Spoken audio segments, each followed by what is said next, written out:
about a little thing we like to call reviews. Lights, camera, action, it's review time. Dennis and Adam, we gon' blow your mind. We're stepping up to the plate, ready to swing. Analyzing movies like a scientist with brain. Thank you, Rick. I feel cool. It does look cool. I'll give him that. All right. Speaking of cool, Dennis, you got a cool new movie on Disney Plus that I feel like your wife probably chose, but I could be wrong. Ironically, unironically, I don't know. I actually chose it. I You saw it chose go by.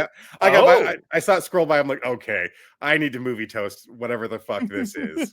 Whatever's I happening. almost here. gave it a watch because I knew you watched it. I'm like, I know nothing about them. You want to let the audience know what movie we're talking about here, Dennis? Yes, the new instant holiday classic, a very Jonas Christmas movie.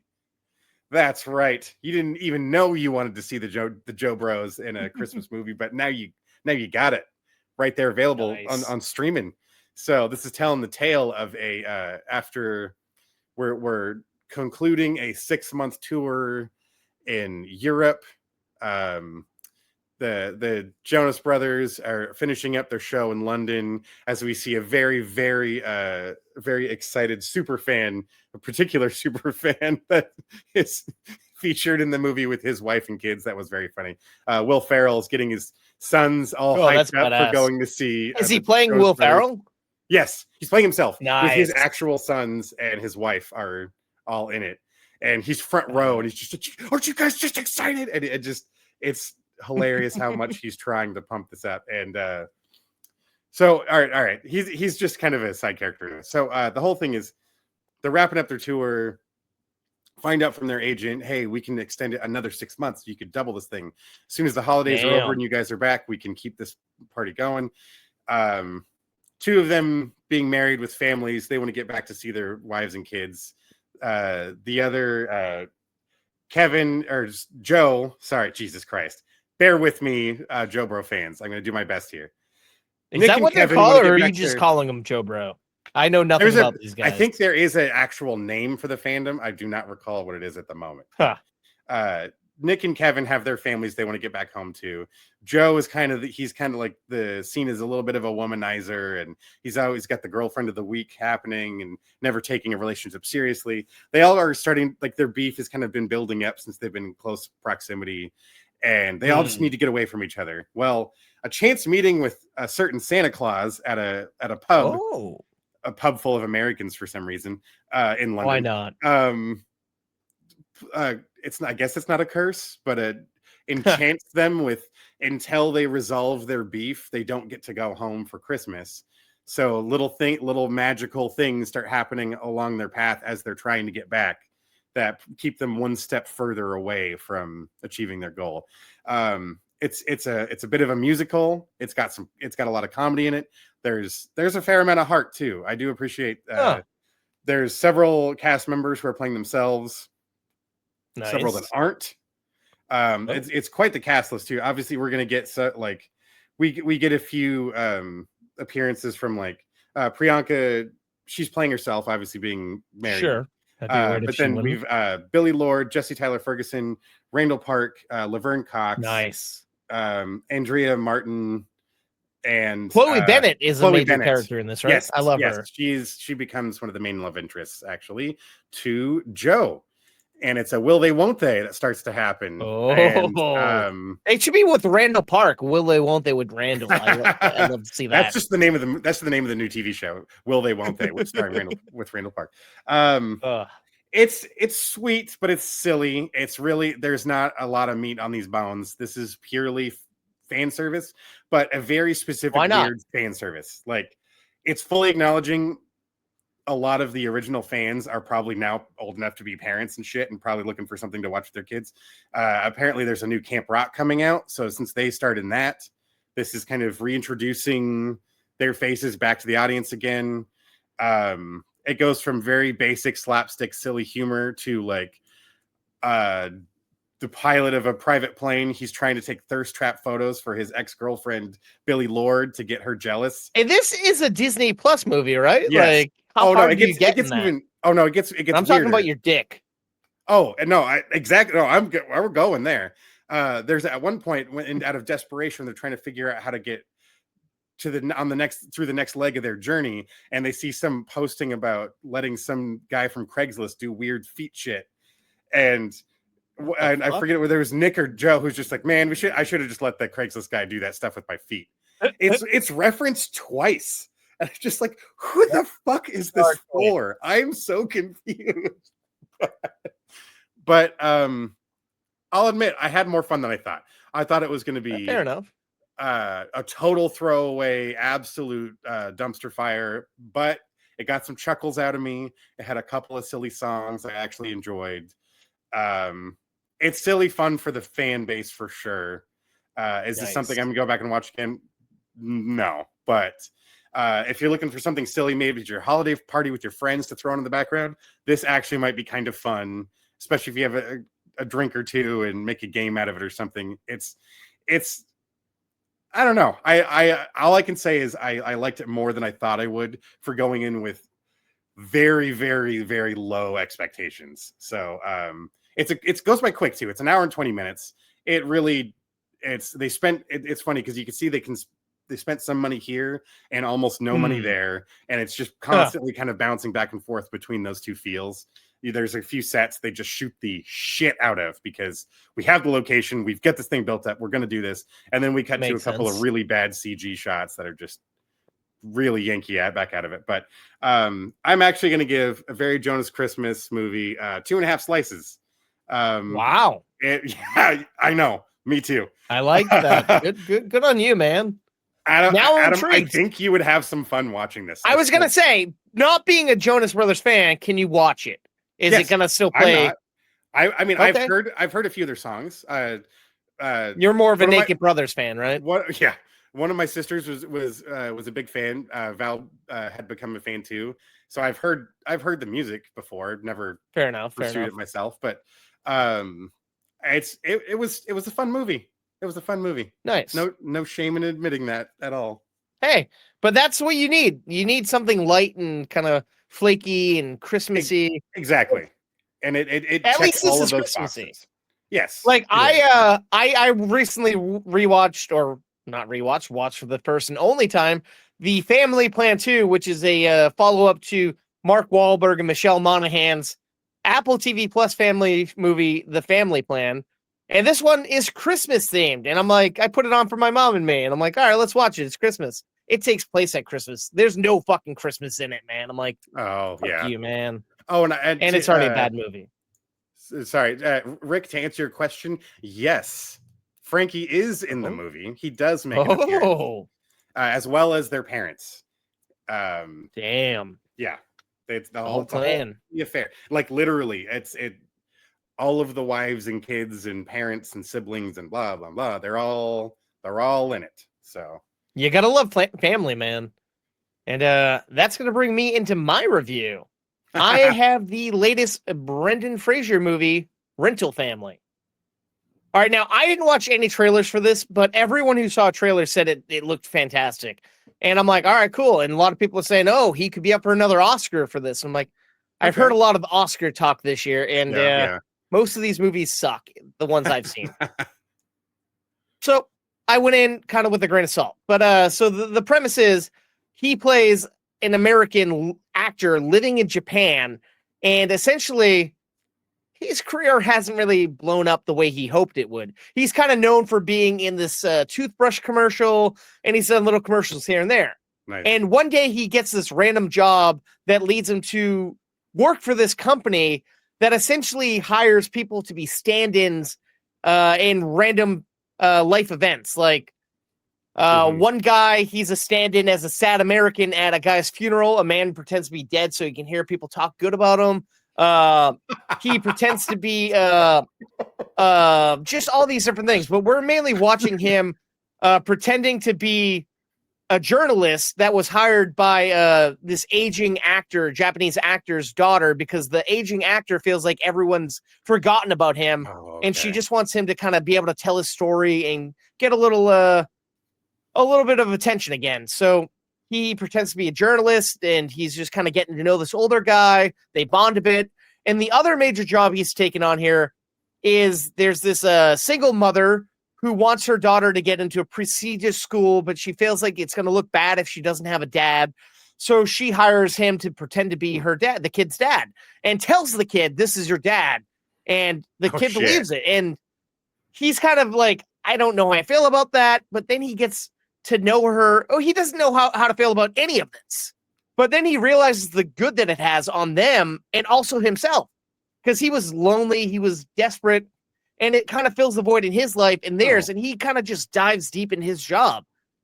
It may lead to some sticky situations, but yeah, it's sweet. That's the beauty of this.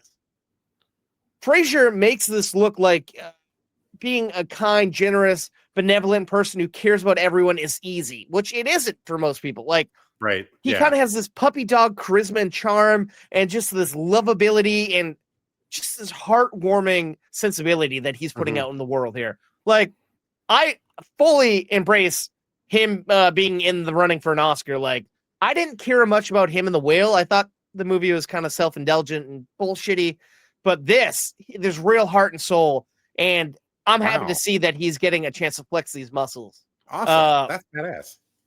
Yeah, and you get to see like Japan. Normally in most movies and shows, Japan is like a fast-paced area. Nobody ever takes time to breathe in the air and see the beauty. It's just kind of a city. But in here, they really find ways to make it look beautiful. And by Japan, I mean Tokyo. But we see all these sweeping, beautiful shots of Japan and other areas in Tokyo and Japan. Sorry, I keep mixing the two up. I don't know how. But no, you just see the beauty of this like beautiful country and this beautiful city. And there's some actors in here who I don't know because most of them are Japanese, but there's two people in here that I kind of do recognize. Like, one person he works with is like the main character on the Monarch show over on Apple TV Plus. I'm like, I know her face. Oh yeah, and his boss is the main actor, I believe, over on that FX show Shogun. So I'm like, all right. But the other people in this are fantastic too, and the little girl is just so goddamn delightful, and it's just such a fun time. Like, this is a movie that I feel like we need right now at this day and age. Like, just a beautiful, heartwarming, kind-hearted movie, but it has edge. Like, he's sleeping with a prostitute. He has a relationship with a prostitute. There's all these things that are going on, but it's not like overly sexualized. It's a business expense. And like, it's like you see some seedy things happening, but it's more wholesome. And I feel like the whole family can get behind this movie. It's PG-13. It's an hour and 50 minutes. And I would have watched another hour and a half of this movie because it was so damn fantastic. I will say cinematography wasn't that spectacular. There was nothing that stood out besides the story and the acting, but they make it so damn good. Like, I'm going to give Rental Family 3.5 slices of toast. Oh, wow. Okay. Yeah. Nice, man. I highly suggest, if you get a chance to see it, to check it out. Yeah. This one, I too was pulled in by the trailers for that. And I was very curious about this, especially given that what the story is, the setup for it. So, and I saw the comment there. I'm curious. There's been a lot of, true. A movie can be great. It won't be for everyone. I do get, it could be forgettable for sure. Right. Like, it doesn't mean that you're necessarily going to watch it multiple times, but there's nothing wrong with that. Just appreciating that experience of taking it in at least that first time. And that sounds like a cool setting to see it in a festival like that. But the festival I was at a few weeks ago, I wanted to see it, but we didn't get tickets for it. I'm like, fuck. But I'm like, it came out a month later. So I'm like, all right, that's fine. Nice. Yeah. But awesome, man. Yeah. You have another movie that was playing at a festival that I went to, but I had zero interest in, and I am wondering if it was any good or not. A new Netflix film. Yes. My next review is going to be the newly dropped Netflix film, as Adam just referred, Train Dreams. So this is telling the story of a man named Robert Grenier that where roughly it's the early 1900s.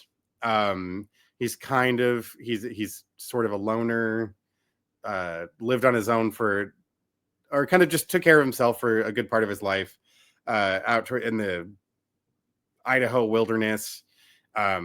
He'd work he'd work for timber companies, cutting down trees, and where the work was. He met the woman of his dreams named Gladys, played by Felicity Jones. And the whole story is yes. And their chemistry in this is fantastic.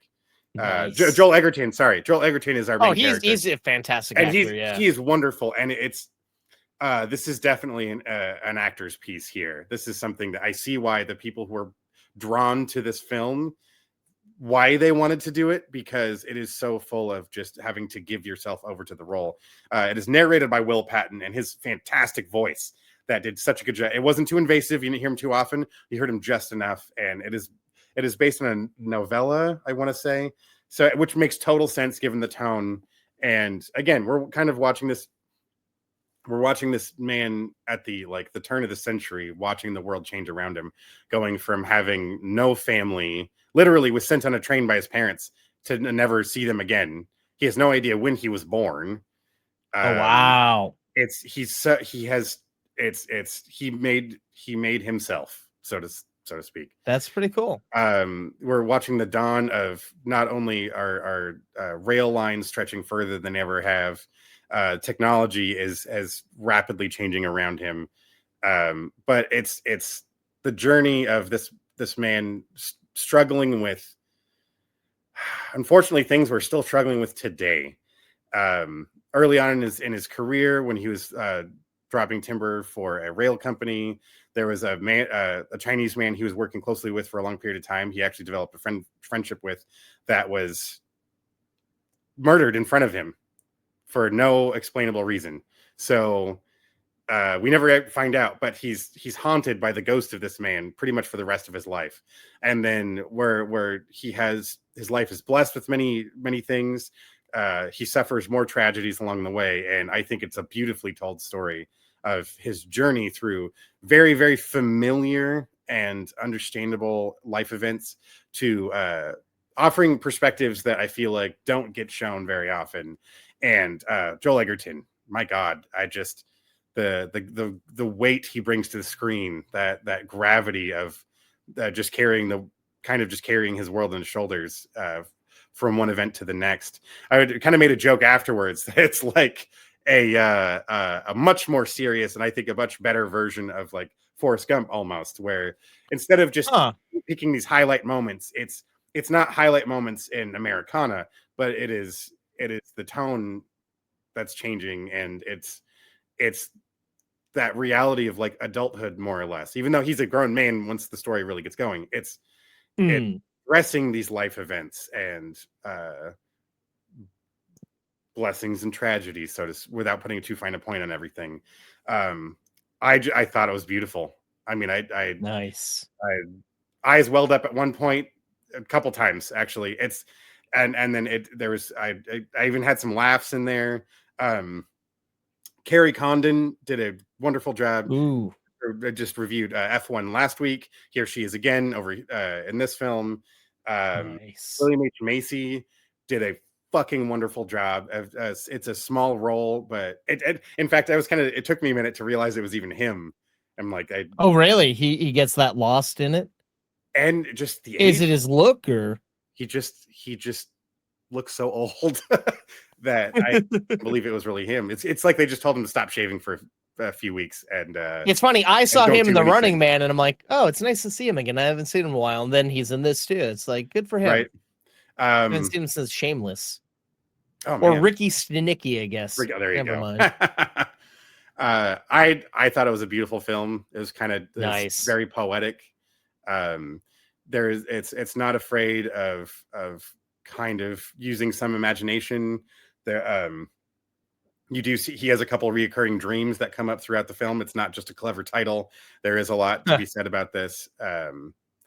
I thought it was a beautiful movie. I think it's something very much worth watching. I think it's I'll a have bit to of give a slow burn, but it's still only an hour 42 minutes. To me, it doesn't drag. It's quiet. I mean, legit, the sound of the forest is something that is featured heavily. So it's kind of tranquil a bit.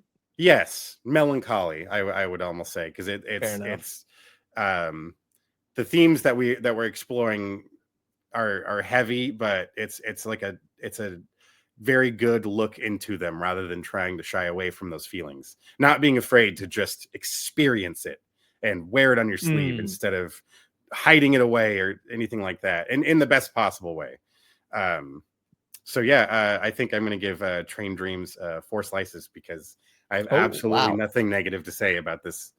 I loved it. As soon as it was over, we were immediately talking about it, and it was I think a very, I don't want to just toss the word profound out there, but that's how I felt No, go after ahead, man. finishing watching the If it movie. is, And it's yeah, it was fantastic. not bad. Well, I think you sold me on it, man. I gotta give it a I hope shot. so. Although I'm not normally a fan of like slow burns, but all the stills and posters and promo art looks beautiful for it. The cinematography I thought was gorgeous. There's I didn't look up where the shoot film locations were, but it definitely, I would believe they were in at least Montana or probably the more remote parts of Idaho, because there's parts of Idaho that definitely look like that. Yeah, man, no, that was great. Great movie. Bad. And that's over on Netflix right now, Netflix, right? yes.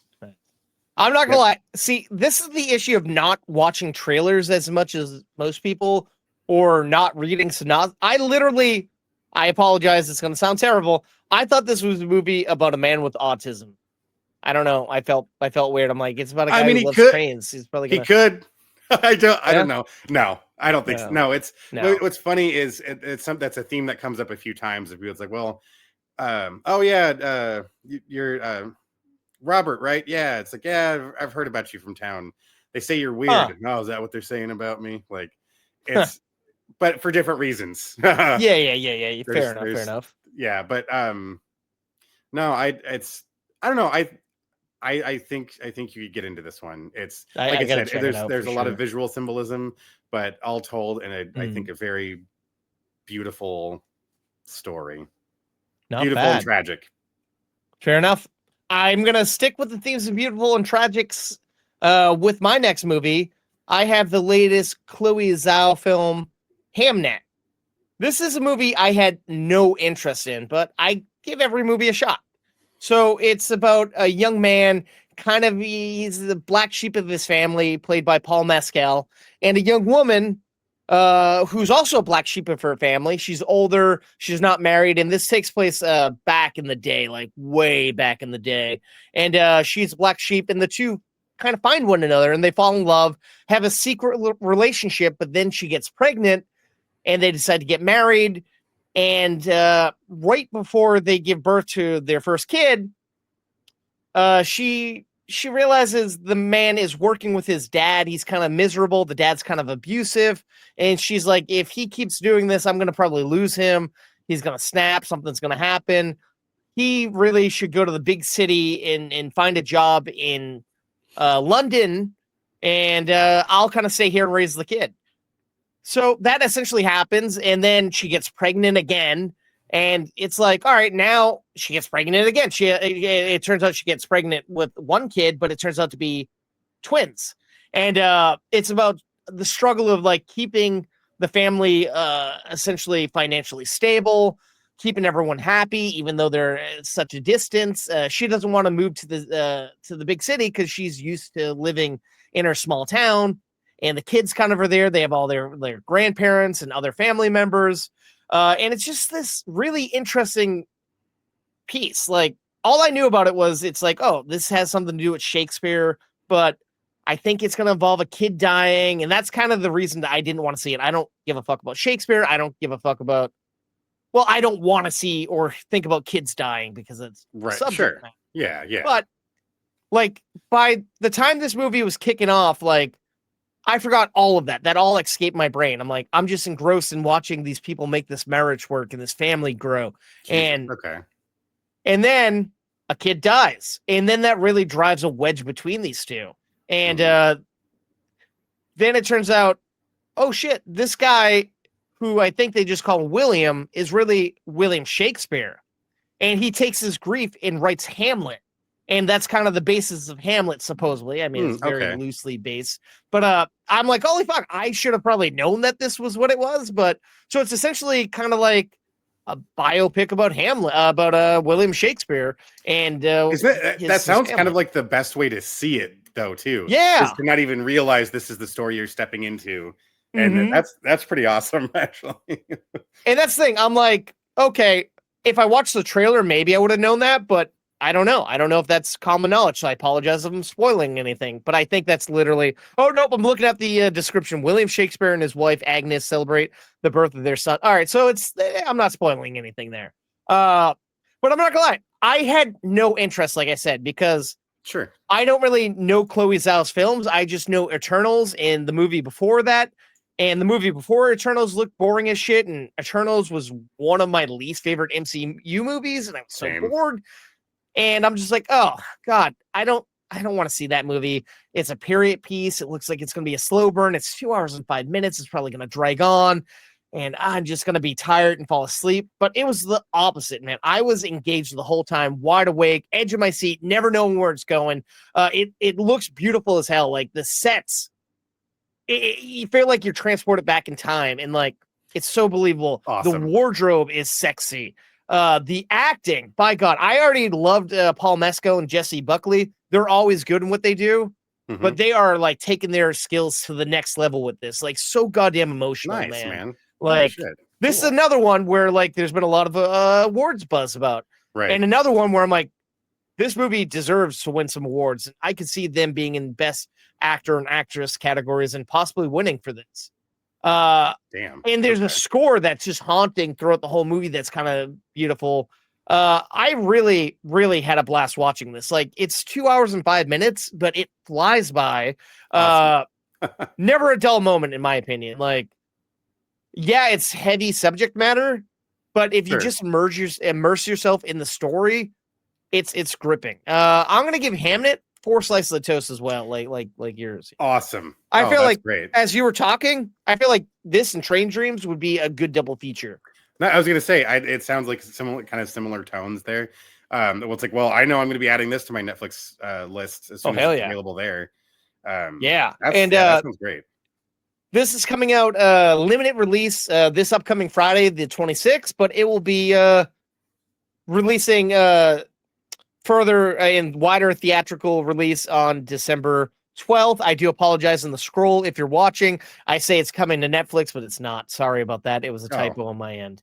But it will be somewhere streaming within the next year. So Sure. when it does hit streaming, check it out. If you can see it on the big screen, you should. It's good to watch while on the big screen. But I get tickets are high and whatnot. Yeah, I don't know. I had a blast watching it. Nice. That's all I guess I can say about that. I'm intrigued by that. I liked reading Shakespeare's work in high school and stuff, and the story of the man himself is also like its own tragedy. So like it's I could I'm up for that. I'd check that out. And that's the thing. Like it's funny when his wife knew that he was putting on a play after their child died, but she was under the assumption that it was a comedy. But one day, like her stepmother's like, "Oh, everyone knows that this is a drama," and she's like, "What?" And her and her brother go to London to see it. And then once she hears people saying her son's name, she starts getting pissed off. She's irritated. And then once she sees the performance and her husband actually acting in it, she realizes, oh, this is his way of grieving. This is celebrating our son. And it really, like, I teared up watching this movie multiple times, dude. Like, it is touching as hell. Just beautiful. It makes me want to actually go and watch Hamlet on stage. Like, maybe I might have a greater appreciation for it. I don't know. That'd be cool. Yeah. Nice, man. That's awesome. That's yeah. So sounds like we had some 4 pretty decent movies to go and check out if you're looking for something to watch this week. Especially if it's a big movie watching holiday or time of year for that matter. Yeah.